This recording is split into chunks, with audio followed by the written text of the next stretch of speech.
제2과목 빅데이터 탐색 내용 중에서 데이터 전처리, 그 데이터 전처리 중에서도 분석 변수 처리라는 부분에 대해서 학습을 따로 떼보았습니다. 굉장히 포함된 내용이 많죠. 변수의 선택부터 불균형 데이터 처리까지 5가지로 좀 세분화를 해봤고요. 여기에 있는 내용들에 대해서 골고루 잘 알아두셔야 돼요. 그리고 이것은 3과목 내용하고도 좀 겹치는 부분이 있어서 문제를 제가 뽑을 때 3과목 내용도 같이 뽑아서 넣었습니다. 그런 부분들은 제가 진행을 하면서 이야기를 드리도록 하고요. 각각에 대해서 좀 짧게 잘라서 이야기를 해보려고 합니다. 자, 가장 먼저 변수의 개념과 변수 선택이라는 것으로 이야기를 시작해 보도록 하겠습니다. 자, 먼저 변수라는 것에 대한 개념은요. RDBMS에서 속성 또는 열이라고 부르는 것을 이 머신러닝에서는 통계학의 영향을 받아 변수, 피처라는 것으로 사용을 하고 있습니다. 그래서 일반적으로 하나의 열에 해당하는 것을 저희가 피처라고 불러주고요. 이러한 변수를 또 나눠서 여러 가지로 표기하는데 입력이냐 또는 출력이냐 이것으로 한번 나눠보게 된다면 입력용 변수를 저희들이 독립변수 아니면 그냥 변수, 속성, 예측변수, 설명변수, 차원, 관측치 이렇게 다양한 이름으로 불리우고 있고요. 출력용 변수들은 종속변수, 라벨, 클래스, 목표값, 결과변수, 반응변수 등의 용어로 불리우고 있습니다. 그리고 이제 이렇게 목표라는 거하고 값이라는 것이 합쳐진 용어 같은 거 있잖아요. 최대값, 최소값 이런 식으로 시옷이 들어가는 게 좀 어색하긴 한데요. 이제 국어 사전에 보게 되면 최소 값이 아니라 최소값, 최대값, 목표값, 고유값 이런 식으로 시옷이 같이 표기되어 있다는 것 이야기 한번 드렸고요. 그 다음에 샘플이라고 하는 것이 있는데 이 샘플이 RDBMS의 레코드 또는 행이라고 불리우는 것입니다. 그래서 이 열이라고 한다는 것은 그냥 하나의 키, 몸무게 이런 것을 이야기할 수 있고 만약에 행이라고 한다면 어떤 한 사람의 데이터죠. 한 사람의 키와 몸무게, 나이 이런 것들을 합해서 하나의 샘플이라고 볼 수 있는 것입니다. 그래서 많은 샘플이 있을 때 보다 좋은 데이터 분석과 모델 생성이 가능하고요. 이러한 샘플이 많다는 것은 과대적합을 방지하고 모델의 훈련 및 평가에 많은 도움이 되는 것입니다. 그래서 변수가 많은 것보다는 샘플이 많은 것이 도움이 되고 변수는 내가 원하는 이 종속 변수나 라벨, 클래스라고 불리우는 이런 출력용 변수를 예측하는데 도움이 되는 것들이 좋은 것이지 무조건 많다고 좋은 것은 아닙니다. 자, 그러면 여러 개의 변수가 있었을 때 그 변수 중에서 어떤 것을 선택해야 되는가에 관한 것을 이야기해 볼게요. 변수 선택, feature selection이라고 하는 것은 모델을 단순화해서 데이터의 분석 결과를 해석하기 쉽게 만들고요. 모델을 훈련하는 시간을 축소하고 과대적합을 줄이는데 도움이 됩니다. 그리고 모델의 정확도와 성능 향상에 기여를 할 수도 있습니다. 그래서 변수라는 것은 많으면 많을수록 좋다가 아니라 꼭 필요한 변수만 사용해서 모델을 학습시키고 그 결과를 분석해야 된다는 것을 의미하고요. 그러면 이렇게 변수를 선택하는 방법에는 뭐가 있는가? 요거 꼭 기억하셔야 되는데 필터 기법, 래퍼 기법, 임베디드 기법 크게 이렇게 3가지가 있습니다.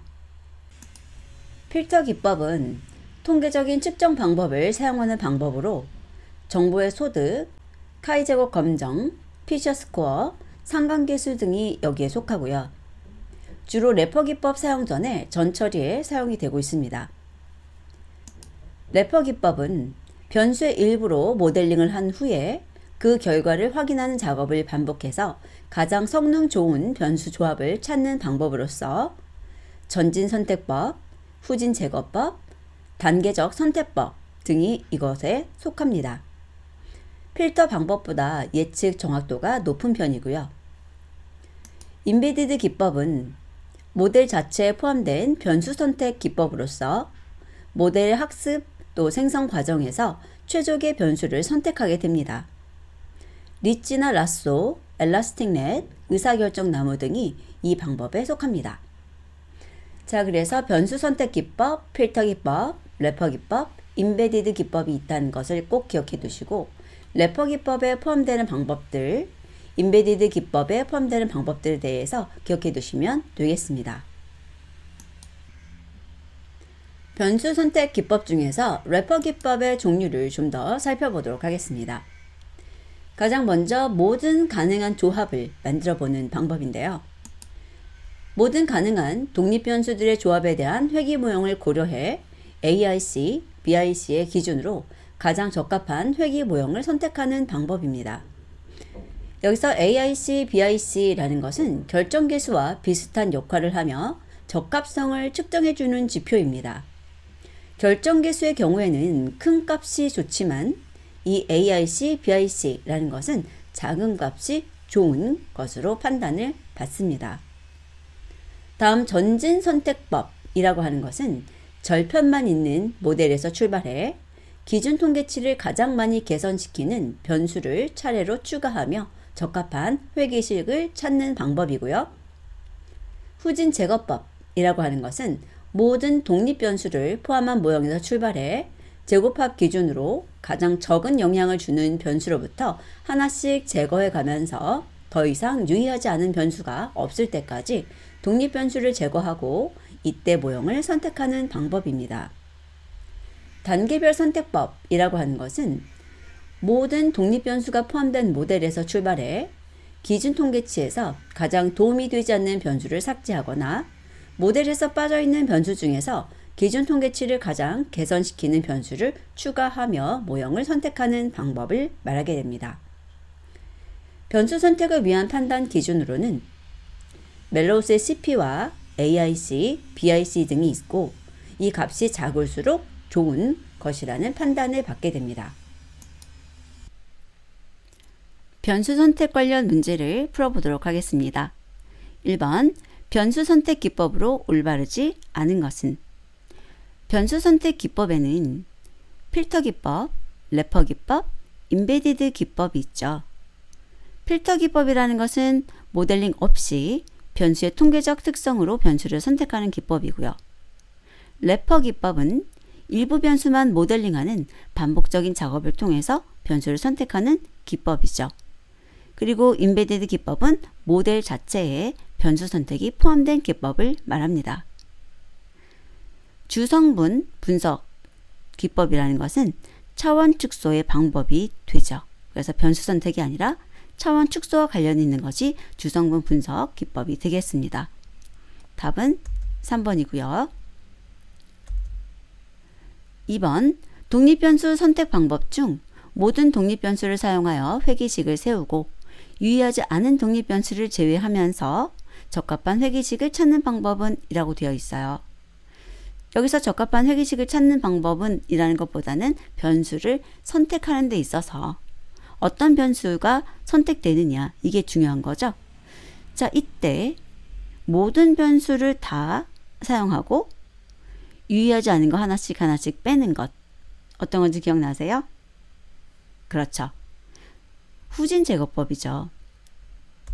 후진 제거법이 모든 변수를 포함한 모형에서 출발하는 것이고 전진 선택법이 절편만 있는 모델에서 출발하는 것입니다. 자, 그리고 단계별 선택법도 있는데요. 이 단계별 선택법은 후진 제거법처럼 모든 독립 변수가 포함된 모델에서 출발합니다. 하지만 가장 도움이 되지 않는 변수를 삭제하거나 모델에서 빠져있는 변수 중에서 기준 통계치를 가장 개선시키는 변수를 추가하는 방법으로 모형을 선택하게 됩니다. 그래서 답은 2번이고요. 3번 다음 중 변수 선택법이 아닌 것은 방금 봤죠? 어떤 것이 있었죠? 단계별 선택법, 후진 제거법, 전진 선택법 이렇게 세 가지 보셨죠? 그래서 각각에 대해서 방법도 잘 알아두시고요. 4번에 있는 혼합 선택법이 아닌 것입니다.